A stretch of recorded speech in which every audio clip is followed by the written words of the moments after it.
probably have heard of him if you have ever watched the movie Oh Brother, Where Art Thou? The young black guitar player that they picked up at the crossroads was based on Robert Johnson. Now, Robert Leroy Johnson was born May the 8th, 1911, and he died August the 16th, 1938. He was an American blues musician and songwriter. His landmark recordings in 1936 and 1937 display a combination of guitar skills and songwriting talents that has influenced later generations of singers. Although his recording career spanned only 7 months, he is recognized as a master of the blues, the Delta Blues. And he was later inducted into the Rock and Roll Hall of Fame and was considered as possibly being the first ever rock star.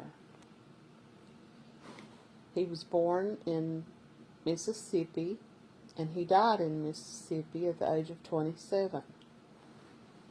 Now, there's this story around Robert Johnson, and I will get into that here. As a traveling performer, he played mostly on street corners and local juke joints. He played Saturday night dances.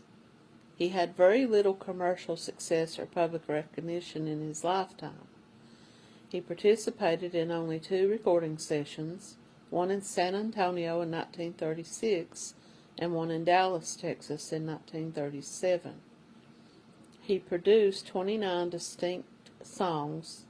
These songs, recorded solo in improvised studios, were the totality of Robert Johnson's recorded output. Many were released only after his death.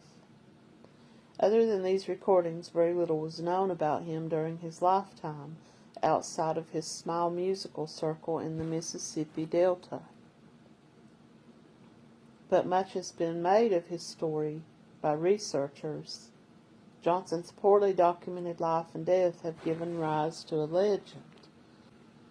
The most well-known legend about Robert Johnson was that he sold his soul to the devil at a local crossroads to achieve musical success.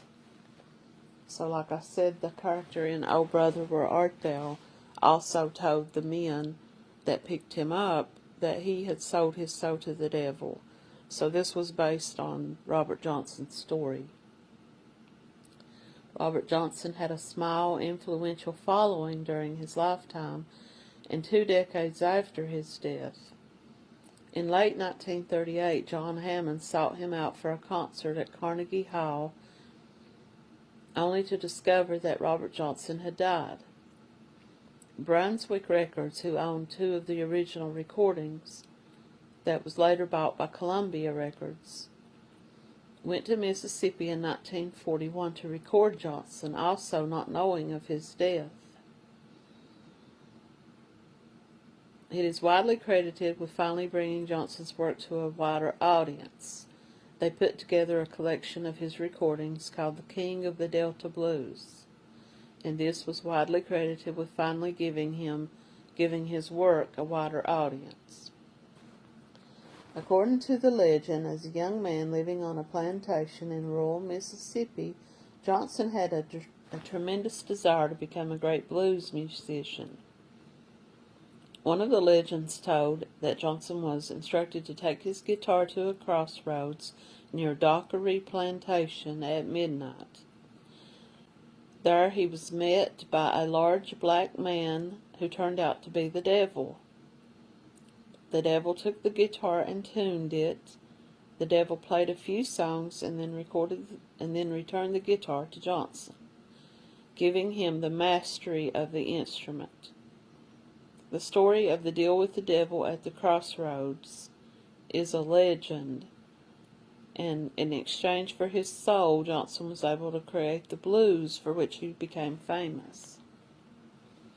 The legend was developed over time and has been chronicled in books and documentaries. You've probably seen stuff about him. This was Johnson's rediscovery by fans more than 2 decades after his death. had this legend, had this story about him selling his soul to the devil in order to achieve this great ability to make blues music. Had this not been attached to him, he would probably be a small footnote. People have suggested that when Robert Johnson told people, or that it was talked about, that he sold his soul to the devil, they're not necessarily talking about Satan, but rather the music industry and what was asked of him, and people who would offer him singing jobs only to turn around and take his money.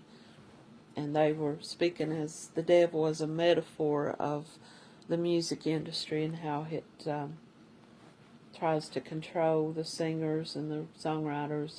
And in order to gain success, he would have probably have been willing to do what was asked of him. It says he died of unknown causes at the age of 27. Many people have said that it was drug-related. Other people say that he was murdered. Of course, these are all adding to this myth and this legend. Some people suggested this myth that he sold his soul to the devil, and when he didn't do what the devil asked of him, the devil took his soul back. He died August the 16th, 1938, making him 27 years old. This account, blues musician Sonny Boy Williamson, Johnson had been flirting with a married woman at a dance. She gave him a bottle of whiskey that had been poisoned by her husband. Johnson took the bottle and someone else grabbed it out of his hand and said, "Don't drink out of that bottle." Johnson said, "Don't ever knock a bottle of whiskey out of my hand." Later that night, he was offered another bottle of whiskey and he accepted it. He drank the whiskey and reported later that evening that he was feeling sick. Over the next few days, his condition worsened and he died in a state of severe pain. He could have had appendicitis. He could have died from an ruptured appendix. They later suggest that he was poisoned by dissolved mothballs. This was a common way of poisoning people in the rural South, but it was rarely fatal. However, Johnson had also been diagnosed with an ulcer and varices of his throat. It says that he was buried in a homemade coffin furnished by the county. Apparently, according to this story, that he had gone there and asked for work. He needed to make some money. He stayed at the house for a few days with some of the other people who worked there, and he became sick. They didn't have a doctor nearby to treat him, and over the next few days he got worse and he died. Now, this legend was perpetrated by Johnson himself through his lyrics. So he wrote songs about this, and in one movie that I watched about him, or one TV show I watched about him, supposedly the lyrics that he was writing were being written actually by the devil. The devil was supposedly telling Robert Johnson what to sing about. So while Robert Johnson is singing, he's actually putting out the words that the devil has told him. And now this man pulls up. He's dressed really well. He's just a slick type.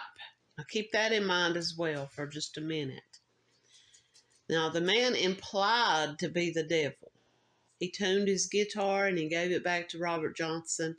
And he asked Robert Johnson, "What would you do in exchange for being the best guitar player and to become famous and to make the best music?"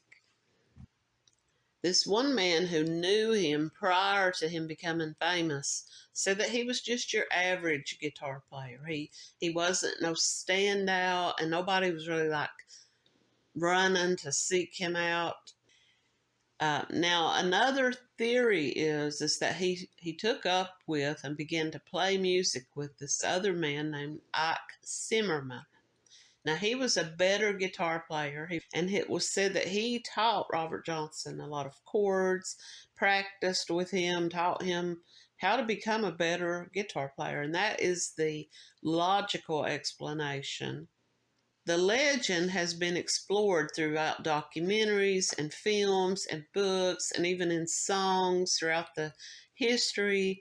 And despite the popularity, the historical evidence suggests his improved musical skills stemmed from practice, and that he played a lot of, with a lot of other musicians who were better than him, and um, just taught him how to be a better guitar player. But they say that there was a scrap of linen where he scribbled his last words, and someone got it and they put it in this, like a glass case to keep it, like in a museum. And it reads, now these were supposedly Robert Johnson's last words before he passed away. I know that my Redeemer liveth, and he will call me from the grave. He died at a young age in 1938 under mysterious circumstances. So now his fame was a very tiny, his abilities as a musician and the little bit of fame that he had from a couple of popular songs at that time was just a tiny dot in comparison to the legend. So did Robert Johnson create this legend knowing that this would live throughout the history and people would talk about him for decades and decades to come? He was suspected that he was poisoned. Now, the story goes Robert Johnson was supposedly involved with a married woman, or a woman who had another boyfriend or another man in her life. And he was at this party this night, and he was, seen with this woman. Now, he died in August of 1938 at the age of 27 from suspected poisoning. Now, it was likely that the jealous husband of this woman that Robert Johnson was known to be messing around with had poisoned him and killed him. Now, the exact cause of death remains unconfirmed, and this is just another part of this myth to Robert Johnson's life. Did he die from poisoning? Some people say they believe he died from drugs. That was the poison. And also, it was suspected that he may have had alcoholism and had died from either alcohol poisoning or just drugs and alcohol combined. Now, while he was living in Martinsville in 1932, he fathered a child with Virgie Mae Smith. He later married a woman named Coletta Craft in 1931. The couple were living in Clarksdale, Mississippi, but Johnson soon left for a career as a musician, and Coletta died in 1933. He moved around. He moved from different cities like Helena and Memphis, and he ended up back in the Mississippi Delta. Tales that were told about this man. And like I just said, he moved around a lot. He went to a lot of different towns and cities and played music all around. It was said that they believe that he actually died from syphilis. And it was likely he had syphilis, and it was suspected later by medical professionals who looked at Robert's symptoms in the last couple of years of his life. But the legend of him being poisoned by a jealous husband, gets more attention. But Johnson had been diagnosed with an ulcer and varices, which is a symptom of alcoholism. So the ulcer and the esophageal varices was probably caused by alcoholism, and he was said to probably have bled to death from this ulcer.